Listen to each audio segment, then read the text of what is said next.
केंद्रीय विदेश राज्य मंत्री वीके सिंह और गृह राज्य मंत्री किरण रिजिजू के बयान को लेकर विपक्ष के बवाल के बाद गृह मंत्री राजनाथ सिंह ने भारतीय जनता पार्टी के नेताओं को नसीहत देते हुए कहा है कि बोलने से पहले तोलें और फिर बोलें। यूपी के कैबिनेट मंत्री आजम खान ने कहा कि देश में मोबाइल फोन की वजह से रेप हो रहे हैं। गांव के लोग भी अब मोबाइल फोन में आपत्तिजनक चीजें डाउनलोड कर लेते हैं। छोटे छोटे बच्चों के पास भी मोबाइल फोन उपलब्ध रहता है। ऐसे में रेप जैसे जघन्य अपराध तेजी से होने लगे हैं। उन्होंने कहा कि बच्चों तक मोबाइल फोन की पहुंच हो चुकी है। कई अश्लील फिल्मों में बच्चों का भी इस्तेमाल होता है। इसकी रोकथाम के लिए कुछ नहीं हो रहा है। साहित्य अकादमी के खिलाफ लेखकों की शांतिपूर्ण मौन रैली के विरोध में लोगों के एक अन्य वर्ग ने जवाबी प्रदर्शन का आयोजन किया। उनका आरोप था कि लेखकों की पुरस्कार लौटाने की कार्रवाई उनके निहित स्वार्थ से प्रेरित है और कहा कि साहित्य संगठन को दबाव में नहीं आना चाहिए।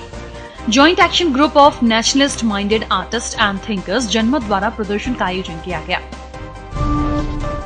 भारत और पाकिस्तान के बीच तनाव की असली वजह कश्मीर है।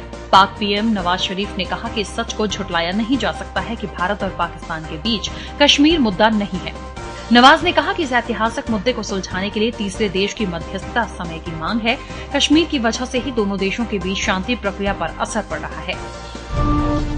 पाटीदार आंदोलन के नेता हार्दिक पटेल और उनके 5 साथियों के खिलाफ गुजरात पुलिस ने 27 पेज की एफआईआर दर्ज की है। इनमें उन पर राजद्रोह के गंभीर आरोप लगाए गए हैं। एफआईआर के मुताबिक हार्दिक के इरादे गुजरात सरकार के खिलाफ अपने समुदाय को हिंसा के लिए भड़काते हुए युद्ध छेड़ने के थे। जांच एजेंसी ने इस बात के समर्थन में पाटीदार अनामत आंदोलन समिति के सदस्यों और उसके संयोजक हार्दिक पटेल के बीच फोन पर पकड़ी गई बातचीत और भाषणों का जिक्र किया है। 42 साल फौज की सेवा करने के बाद राजनीति में कदम रखने वाले वीके सिंह के बीते कुछ सालों के इतिहास पर नजर डालें तो कड़ी इन्हीं 2 बातों के बीच उलझी नजर आती है। एक ऐसा जनरल जिसने सरकार के खिलाफ अदालत का दरवाजा खटखटाया, एक ऐसा नेता जिसने बार बार बयानों से अपनी ही पार्टी की सरकार को मुसीबत में डाला।